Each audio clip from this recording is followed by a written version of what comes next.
반갑습니다. 수필 읽어주는 남자 자한영 이종수입니다. 이번 시간은 736번째 시간으로 생의 비극적 의미라는 수필을 읽어드리겠습니다. 생의 비극적 의미 우마무노. 살과 뼈를 가지고 있는 인간. 나는 인간이요. 그러므로 사람들은 나를 기이하다고 여기지 않을 거요라고 어느 고대 로마의 희극 배우는 말하였다. 그러나 나라면 차라리 이렇게 말하리라. 나는 인간이다. 그러니까 다른 사람을 나는 결코 이상하게 여기지 않는다라고. 왜냐하면 내게 있어서 인간적이라는 형용사는 추상명사의 인간성만큼이나 의심스럽기 때문이다. 그러니까 인간적이거나 인간성이거나 단순한 형용사거나 명사화된 형용사는 어디까지나 전부 애매한 것들이고, 구체성을 띤 명사는 오직 하나뿐인 것이다. 즉, 인간이라는 것 말이다. 살과 뼈를 가지고 있는 인간 말이다. 인간은 태어나서 괴로워하다가 죽는다. 죽는다는 점에 유의하시라. 그리고 사는 동안에는 먹고 마시고 놀고 자고 갈고 한다. 그리고 서로 보고 듣는다. 이리하여 형제적인 우애, 참된 우애가 실현되는 것이다. 왜 내가 여기서 이런 이야기를 꺼내는가 하면, 다른 의미로서 인간이라고 불리는 예가 있기 때문이다. 그것은 과학적 이유가 적지 않게 있는 주어이다. 그것은 흔히 이야기하기는 날개깃이 없는 두 발 달린 인간으로서 아리스토텔리스의 이성적 인간이며, 루소의 사회계약적 인간이며, 맨체스터의 경제인간이며, 린네의 호모 사피엔스며, 좀 더 보태어 말한다면 똑바로 설 수 있는 포유동물이다. 이러한 인간은 그 어느 땅이나 그리고 어느 시대에도 속해 있지 않으며, 성이나 조국도 가지고 있지 않다. 그렇지만 개념은 가지고 있다. 다시 말해서 비인간이란 말이다. 우리라고 하는 인간은 이와는 다른 인간이나, 즉 살과 뼈를 가지고 있는 인간인 것이다. 나나 독자가 다 이런 인간에 속해 있다. 저쪽에 있는 인간도 마찬가지다. 땅 위에서 발을 딛고 다니는 인간들은 모두가 다 같은 종류에 속한다. 그런데 살과 뼈의 이 구체적인 인간은 모든 철학의 주어고, 또한 동시에 최대의 목적이다. 자칭 철학자라고 하는 자들이 못마땅한 표정을 지어도 그것은 어쩔 수 없는 사실이다. 내가 알고 있는 철학사는 원인만 불러일으키는 학설이 대부분이고, 정작 학설의 주창자인 철학자는 순수한 구실로서만 등장할 뿐이다. 그러니까 철학자들, 즉 철학하는 사람들의 내적인 전기는 제2차적인 위치를 차지하고 있다. 그렇지만 우리에게 많은 것을 설명해주는 것은 바로 이 내적 전기일 뿐이다. 무엇보다도 먼저 명백히 해두어야 될 것은 철학은 시보다는 과학에 더 가깝다는 사실이다. 어느 시대에 있어서든지 특수한 과학의 최종 결과의 최대 조립으로 꾸며져 있는 철학자 학설은 그 어느 것을 막론하고 지속력이 무척 약하며, 또한 그 학설을 만든 철학자의 총체적인 정신적 열망을 대표하는 그 어느 것보다도 훨씬 더 그 생명이 짧다. 그러니까 우리에게 매우 중요하고 또 우리의 삶과 사상에 없어서는 안 될 정도로 꼭 필요한 과학은 어떤 의미에 있어서는 철학보다 더 불가사의한 것이다. 과학은 가장 객관적인 목적을 완성한다. 다시 말해서 우리들의 폼을 가장 벗어난 그 어떤 것을 완수하는 것이다. 과학은 본질적인 면에 있어서는 경제에 관계되는 것이다. 따라서 우리가 이론가 또는 공상가라고 부르는 자들의 새로운 과학적 발명은 기계류의 발명이다. 구체적으로 말하면 증기, 기계, 전화, 추금기, 비행기와 같이 그 무엇을 위해 반드시 소용되는 것들이다. 가령 전화는 우리들이 먼 거리에서 사랑하는 여인과 대화하도록 해주는 데 쓸모가 있다. 그러나 이때에 있어서 사랑하는 여인도 쓸모가 있느냐 하는 점에 대해서는 절대적인 의혹을 가져야겠다. 한마디로 말해서 쓸모가 없다. 또 하나의 예를 들자. 어떤 사람이 오페라에 가기 위해 전차를 탔다. 그리고 이렇게 자신에게 물어보았다. 이 경구에 있어서 보다 더 유용한 것은 전차인가? 그렇잖으면 오페라인가? 철학은 우리가 세계나 생에 대해 단일적이고 총체적인 하나의 개념을 형성해야 된다는 필요성에 해답을 준다. 또한 철학은 이 개념의 결과로서 어떤 내부적인 행위나 한 걸음 더 나아가 어떤 표면적 행동을 유발시키는 어떤 감정을 형성해야 된다는 그 필요성에도 해답을 준다. 그러나 이러한 감정은 그 결과의 개념인 대신에 그 원인이다. 그러니까 세계와 삶을 이해하는 방법이나 이해하지 못하는 방법을 논하는 우리의 철학은 삶 그 자체에 관한 우리의 감정에서부터 생겨나는 것이다. 그런데 이 삶이라는 것은 그 전체가 정적인 것으로서의 잠재의식의 뿌리, 아니 어쩌면 무의식의 뿌리를 가지고 있다. 우리들을 낙관주의나 염세주의로 이끄는 작용은 우리의 사상을 만들지 않는다. 오히려 그 반대로 생리적 또는 병리적인 근원을 가지고 있는 우리의 낙관주의나 염세주의가 우리의 사상을 만들고 있다. 흔히 인간은 이성의 동물이라고 한다. 그런데 내가 아직도 몹시 궁금하게 여기고 있는 것은 왜 인간을 정서적인 또는 감정이 있는 동물이라고 말하지 않았을까 하는 점이다. 인간과 다른 동물들과의 차이는 이성에서보다도 감정에서 더 뚜렷하게 나타나 있는 것 같기도 한데 말이다. 나는 고양이가 웃고 울지는 못해도 도리에 맞게, 즉 이성적으로 행동하는 것을 수없이 보아왔다. 비록 속으로 울고 웃는지는 몰라도 말이다. 그러나 이런 식으로 말한다면 바다에 사는 개도 속으로는 2차 방정식을 풀 줄 안다고 말해도 아무도 이론을 제기하지 못할 것이다. 그러니까 한마디로 말해서 철학자에게 가장 중요한 것은 무엇보다도 인간인 것이다. 칸트의 경우를 들어보자. 18세기 말엽에서부터 19세기 초엽까지 퀘니히스베르크에서 태어나서 그곳에서 살다가 생을 마친 임마누엘 칸트를 예를 들어보자는 말이다. 이 칸트라는 인간의 철학 속에는 심장과 머리를 지닌 인간이 있다. 다시 말해서 의미심장한 비약을 다짐하는 인간이다. 키에르케고르의 말 맞다나 극히 인간적인 인간이다.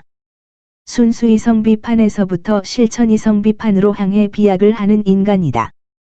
인간을 제대로 보지 못한 자들이 여기에서 뭐라고 말하든지 간에 순수이성 비판에서 붕괴시킨 것을 실천이성 비판에서는 재건을 한다.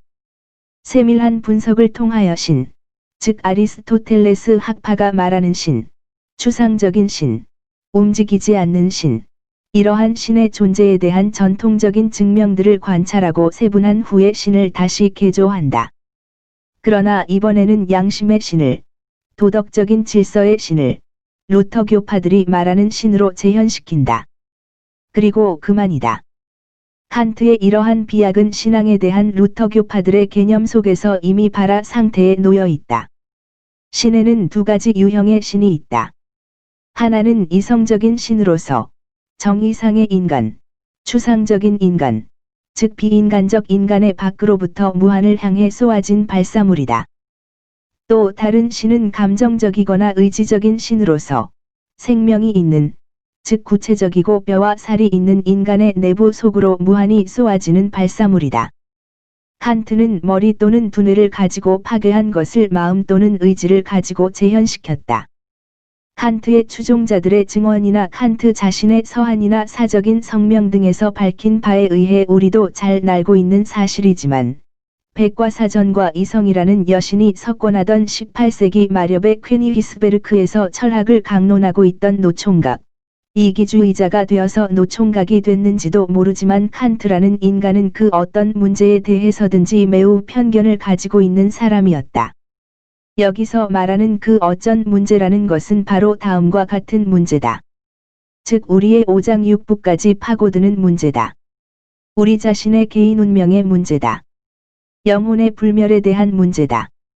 인간 칸트는 죽음에 대해 전혀 체념을 하지 않았었다. 죽음에 대해 전혀 체념을 하지 않았었다. 죽음에 대해 전혀 체념을 하지 않았기 때문에 그러한 비약을 한 것이다. 즉 불멸의 비약인 것이다. 순수이성 비판에서부터 실천이성 비판으로 향한 비약이었다.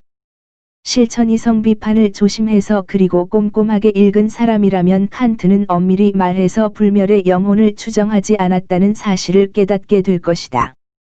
지상명령은 어떤 도덕적인 공리로 우리를 안내한다. 그런데 이 도덕적 공리는 자기 나름대로 목적론적 분야에서, 아니 그보다 더 종말론적인 분야에서 영혼의 불멸성을 요구하고 나선다. 그리하여 이 불멸을 뒷받침해주기 위해서 신이 등장한다. 그러니까 그 밖의 모든 것은 철학을 직업으로 삼는 자들의 요술 같은 속임수인 것이다. 인간 칸트는 종말론의 근본으로서 도덕을 느꼈었다. 그러니까 이 철학 교수는 용어들을 역으로 풀이했다. 어느 곳에서인지는 모르지만 여하간 다른 교수, 즉 윌리엄 제임스라는 사람은 대다수의 인간들을 위해 존재해 있는 신을 불멸의 생산자라고 말한 바 있다. 하긴 그렇다. 그런데 이 대다수의 인간들 중에는 인간 칸트도, 인간 제임스도, 그리고 이 글을 읽고 있는 독자라는 인간들도 다 포함된다. 어느 날 나는 어떤 시골 사람과 여러 가지 이야기를 나누다가 다음과 같은 가설을 내놓았다. 즉, 실제로 하늘과 땅과 우주의 의식을 다스리고 있는 신은 있지만, 그러나 이러한 연유로 각자의 영혼이 전통적이고 구체적인 의미에서 불멸하는 것은 아니라고 말이다. 그러자 내 말을 들은 그 시골 사람은 이렇게 반문하는 것이었다. 사실이 그렇다면 신은 무엇 때문에 존재하는 거지요? 하긴 인간 칸트나 인간 제임스도 그들의 가장 깊숙한 의식의 광장에서는 그와 같은 반문을 했던 것이다. 단지 교수로서 행동할 때면 합리성하고는 그렇게도 거리가 먼 그러한 태도를 합리적으로 정당화시켜야만 했던 것이다. 그렇다고 해서 그것이 부조리하다는 것은 절대로 아니다. 헤겔은 모든 합리적인 것은 진실한 것이고, 모든 진실한 것은 합리적이라는 말을 함으로써 하나의 아주 유명한 금언을 만들어냈다. 그러나 독자나 나까지 포함된 많은 사람들이 헤겔의 말에 승복하지를 않고 진실한 것은, 진실로 진실한 것은 비합리적이라는 사실을 계속해서 믿고 있다. 즉, 이성은 비합리성 위에서 세워지는 것이니까 말이다. 위대한 정의자인 헤겔은 정의라는 것을 이용해서 우주를 재건하려고 시도했다. 그것은 마치 포병대의 하사가 대포는 우선 구멍을 내가지고 그것을 쇠로 완전히 덮음으로써 만들어진다고 말하는 거나 같은 이치다. 다른 사람, 즉 조지 버틀러라는 사람은 18세기 초에 영국 성공회의 주교였는데, 그에 대해서 가톨릭 추기경인 뉴먼은 그가 영국 교회에서는 가장 위대한 명성의 소유자라고 말한 적이 있다. 그런데 그 버틀러 주교는 그의 명저, 종교의 유추 제1장 마지막인 미래의 삶을 논하는 부분에서 다음과 같은 함축성 있는 말을 했다.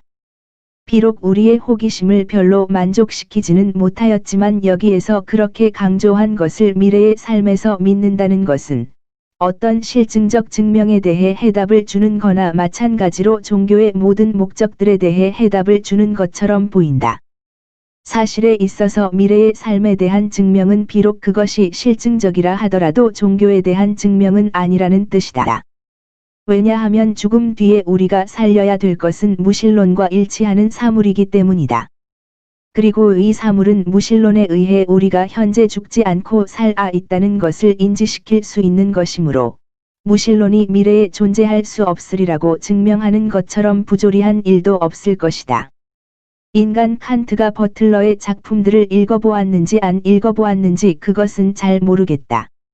그러나 여하간 버틀러는 영혼의 불멸 속에서 신앙을 구하려고 했던 것만은 사실이다. 그렇기 때문에 버틀러는 신에 대한 신앙으로부터 영혼 불멸에 대한 신앙을 독립시켰던 것이다.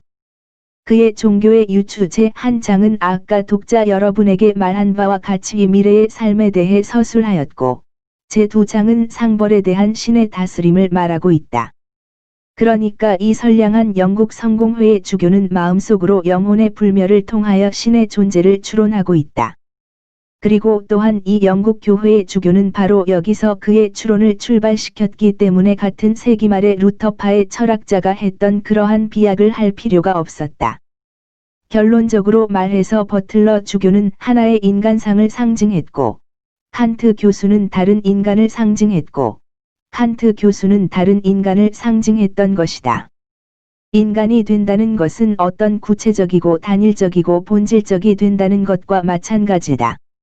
즉 내 발 달린 짐승이 된다는 뜻이다. 우리가 알다시피 다른 인간, 즉 17세기 중엽의 네덜란드에서 태어나서 그곳에서 일생을 끝마친 포르투갈계 유태인 스피노자는 그야말로 모든 사물에 대해서 논하지 않은 것이 없었다. 그의 저서 윤리학 제3부 명제 6에는 이렇게 씌어져 있다. 각 사물은 긍정적이 되는 순간 그의 실체를 보전하기 위해 최대의 노력을 한다. 각 사물은 긍정적이 되면, 다시 말해서 실체로 화하면 실체는 자체에 의해서 실제하고 자체에 의해 형성된다는 말이다. 같은 책 제3부 명제 7에서는 다음과 같이 부언하고 있다. 모든 사물이 그 실체 내에서 보전하기 위하여 기울이는 노력은 다름 아니라 사물 자체에 현존하는 본질이다. 내가 여기서 말하고자 하는 것은, 독자 여러분이여, 그대들의 본질이나 나의 본질이나 인간 버틀러의 본질이나 인간 칸트의 본질이나 그리고 인간이 될 수 있는 모든 안간들의 본질은 다른 것이 아니라 바로 죽지를 않고 계속해서 인간이 되기 위해 기울이는 노력. 진력 그 이외는 아무것도 아니란 말이다. 그건 그렇고 스피노자의 8번째의 명제에는 다음과 같이 씌어져 있다. 사물이 자기 실체 내에서 존속을 유지하기 위해 기울이는 노력은 한정된 시간이 아니라 무한한 시간을 포함한다. 다시 말해서 귀하나 나나 스피노자나 그 누구를 막론하고 우리들은 결코 죽는 것을 원하지 않는다. 이 결코 죽고 싶지 않다는 우리들의 갈망은 현재 우리들의 본질이다. 그런데도 말이다.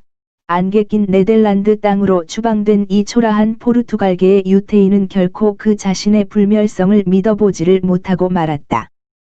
그도 그럴 것이, 그의 모든 철학은 그의 신앙의 결핍을 메우기 위한 하나의 자위에 지나지 않았으니까 말이다. 딴 사람들은 손이나 팔이나 또는 가슴이 아팠지만은 스피노자에게 있어서는 신으로 인해 고통을 당했던 것이다. 오, 가엾은 인간이여. 물론 다른 사람들도 불쌍한 인간들임에는 틀림없겠지만 말이다. 그런데 인간은 과연 하나의 사물에 불과한 것이냐? 질문이 아무리 모호하고 부조리하게 들린다 할지라도 그런 질문을 한 사람들이 없지 않아 뭔지 하는 것이 세상이 좁구나 하고 종횡한 적이 있었다. 그런데 이 실증주의가 좋은 일도 많이 했지만 또 그에 못지않게 악한 일도 많이 저질러 놓았었다. 이 나쁜 일들 중에 하나가 바로 분석인가 뭔가 하는 것을 우리들에게 가져다 주었다는 사실이다. 즉 어떤 문제를 분석에 집어넣어 가루를 만들므로써 문제의 분말을 압축시키는 것 말이다. 심리학에서는 그러한 행위가 몹시 해로웠다. 심지어 문학가로 전향하는 스콜라 철학자들, 그렇다고 시인으로 전향한 철학자들이 있었다는 뜻은 절대로 아니다. 왜냐하면 시인과 철학자는 비록 똑같은 것이 아니지만 쌍둥이 형제처럼 서로 꼭 닮았으니까 말이다. 이리하여 그들은 실증적 심리 분석을 소설과 연극에 적용시켰다. 여기서는 구체적인, 즉 살과 뼈가 있는 인간을 직립시켜야만 했고, 따라서 의식 상태를 형성하는 과정에서 의식은 소멸되어야만 했다. 흔히 하는 말로, 어떤 복잡한 생명이 있는 유기체의 화학적 화합물을 실험하고 시험하는 데 있어서 번번이 일어나는 현상이 일어난 것이다. 즉 반응체는 실험하려고 하는 물체 자체를 파괴한다. 그러므로 우리가 얻는 것은 그 구성체의 사물뿐인 것이다. 이러한 사물들이 우리의 의식을 통하여 서로 모순되는 상태들을 나열하는 분명한 사실을 나타나고 있지만 그러나 나라는 의식을 분명히 보지 못하고 말았다. 어떤 사람에게 자아에 대해 질문한다는 것 마치 그의 육체에 대해서 물어보는 거나 마찬가지다. 자아에 대해 말할 때 그것은 분명히 구체성과 인성을 지닌 자아에 대해서 말하는 것이다. 즉 피휘태의 나가 아니라 피휘태 자신, 다시 말해서 인간 피휘태의 나인 것이다. 하나의 인간을 결정한다는 것은, 즉 인간에게 하나의 인간을 만들어준다는 것, 여기서 말하는 인간은 그 어떤 인간이지 다른 인간은 아니다. 즉 인간인 인간이지, 인간이 아닌 인간은 아닌 것이다는 단일성의 원리고 또한 연속성의 원리인 것이다. 단일성의 원리는 처음에는 육체 덕분에 있다가 나중에 가서 행동과 의지 속에 파묻히게 된다. 우리가 길을 걸을 때, 한 발은 앞을 해 가면서 다른 발은 뒤로 향해 가지는 않는다. 우리가 눈을 들어 무엇을 바라볼 때 한쪽 눈으로 북쪽을 바라보다 다른 한쪽 눈으로 남쪽을 바라보지는 않는다. 물론 이상이 있는 눈이라면 별 문제이겠지만 말이다. 우리 생애에 있어서 매 순간마다 우리는 어떤 의지를 가지고 있다. 바로 이 의지에 대해 우리 행위의 공작용은 가하여진다. 비록 다음 순간에 우리가 의지를 바꾸어도 말이다. 어떤 의미에 있어서는 인간은 인간이 되면 될수록 그의 행위는 더욱더 단일적이 된다. 이 세상에는 전 생애를 의지 하나만을 가지고 추구하는 사람이 없지 않아 있다. 그 의지가 무엇이든 간에 말이다. 다음의 시간에 있어서의 연속성의 원리를 검토해보기로 하자. 내가 나인지 또는 20년 전에 내가 아닌지에 대해서는 토의해볼 필요조차도 없이 그것 자체가 한가한 토의니까 현재 나라는 사람은 일련의 연속적인 의식 상태를 통하여 20년 전에 나의 육체 속에 들어있던 사람으로부터 유래되었다는 사실이다. 이 점에 대해서는 새삼 논의할 여지조차 없을 것이다. 기억이라는 것은 개인적인 개성의 기초가 된다. 그것은 마치 전통이 한 민족의 집단적인 개성의 기초가 되는 이치와 같다. 인간은 누구나 추억 속에서, 그리고 회상을 위해 산다. 우리의 정신적인 삶은 근본에 있어서는 존속을 위한, 희망을 가지기 위한 우리 회상의 노력이며, 따라서 미래를 만들기 위한 우리 과거의 노력이다. 이 모든 것은 귀가 따가울 정도로 자명한 진리다. 물론 나도 그것을 모르는 바가 아니나, 세상을 돌아다니다가 보면 자가 자신을 의식하지 못하는 듯한 사람을 만나게 된다. 나와 가장 친한 친구들 중에 수년 동안을 매일같이 만나는 친구가 있다. 그런데 내가 그에게 그의 특유한 개성에서 일어나는 감정에 대해 이야기를 하면 그는 이렇게 말했다. 그렇지만 나부터도 내 자신을 의식하지 못하는 걸. 이것이 무엇을 뜻하는 것인지 나도 잘 모르지만 말이야. 어느 때인가 이 친구가 나에게 나도 모씨처럼 되어 보았으면 좋겠다 하고 말한 적이 있었다. 그 말을 듣자 나는 옳다 됐구나 싶어 그에게 반격을 가했다. 자네 말을 듣고 보니 나로서는 도저히 이해가 안 가는 걸. 자네가 딴 사람이 되기를 바라는 그 자체 말일세. 딴 사람이 되겠다는 것은 현재의 자기가 되는 것을 포기하겠다는 뜻이 아닌가? 그리고 그 되고 싶다는 사람이 가진 전부, 즉 재산이나 지식을 몽땅 소유하고 싶다는 뜻으로 나는 해석하고 있는데. 그러나 무조건하고 딴 사람이 되겠다고 하는 것은 내가 납득할 수 없는 일이야. 나는 불행이 없는 딴 사람이 되기보다는 불행하지만 그대로 자기대로 있는 것을 더 원한다고 말하는 사람들을 수없이 보아왔네. 그러니까 불행한 사람들이란 그 불행 속에서 건강을 보전하고 있을 때는, 다시 말해서 그 존재 속에서 존속을 위해 노력을 기울일 때는 존재하지 않는 것보다는 차라리 불행한 존재를 더 원하고 있다는 그 말일세. 내 자신의 경우를 들어 말한다면, 내가 어렸을 때, 아주 어렸을 때, 감동적인 그림들보다는 지옥의 장면을 그린 그림들이 내게는 더 인상적이었네. 그러니까 그때부터 나는 아무것도 아닌 그 그림 자체를 보기만 해도 소름이 끼치도록 무서워했단 말일세. 그것은 우리의 고행자가 말한 것처럼 존재에 대한 맹렬한 열망이었고 신성에 대한 욕구였었네.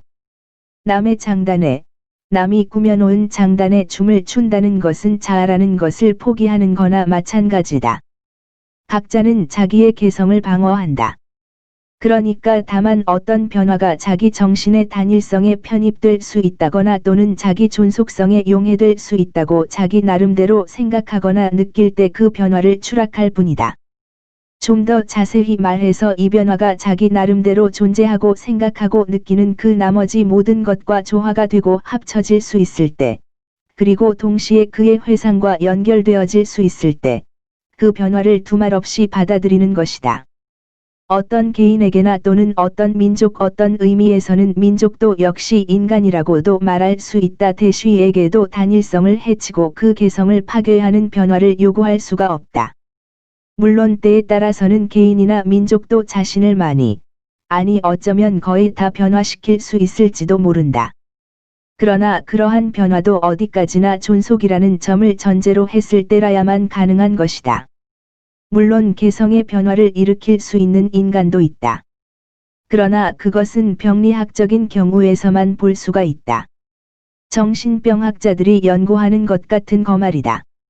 이 개성의 변화에서는 의식의 기초인 기억을 완전히 말소되고 만다. 그리고 그 가엾은 환자에게는 단지 개인 이때는 이미 인간적인 것은 소멸된다. 존속의 실체로서 물리적이고 유형적인 유기체만이 남는다. 이러한 병에 걸린 자는 이미 죽은 사람이나 마찬가지다.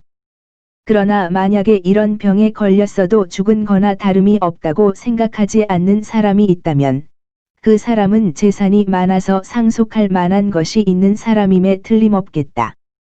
그건 그렇고 이 병은 하나의 일대 변혁이라 하더라도 진정한 의미로서의 변혁인 것이다. 좋으면 좋아요, 구독, 알림 설정 눌러주세요. 감사합니다.